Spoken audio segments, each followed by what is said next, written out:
ఇలా టమాటాలు బాగా కలుపుకొని మంచిగా మగ్గనివ్వాలి. మగ్గిన తర్వాత మనకు తగినంత కారం, నేనైతే స్పైసీగానే తింటాండి, ఒక టూ అండ్ హాఫ్ స్పూన్ కారం వేసుకొని మంచిగా కారాన్ని కూడా మంచిగా మగ్గనివ్వాలి. మంచిగా బాగా కలుపుకోవాలి. ఇంతలో నేను ఫ్లిప్కార్ట్లో ఆర్డర్ చేసిన ట్రైపాడ్ వచ్చిందండి. అది తీసుకున్నా. ఇట్లా ఒక చేతితోటి వంట చేసుకుంటూ ఇంకో చేతితోటి వీడియో తీయాలంటే చాలా కష్టంగా ఉంది. ఫ్లిప్కార్ట్లో ఆర్డర్ చేసా. అది సెట్ చేద్దామంటే అస్సలు సెట్ అవ్వట్లేదు.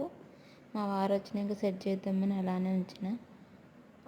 మనం కారం మంచిగా ఫ్రై కలుపుకొని ఒక 1/2 లీటర్ వాటర్ వేసుకొని మంచిగా ఎసరు బాగా మరగనిచ్చి మంచిగా మొత్తం ఉడకనివ్వాలి.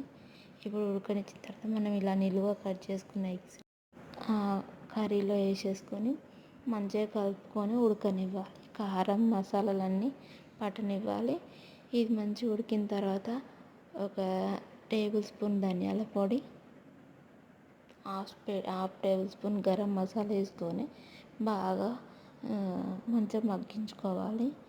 ఇది మాత్రం లంచ్ బాక్స్లోకి సూపర్ సెట్ అవుతుంది. క్విక్గా అయిపోతుంది. ఒక 10 మినిట్స్లో అయిపోతుంది.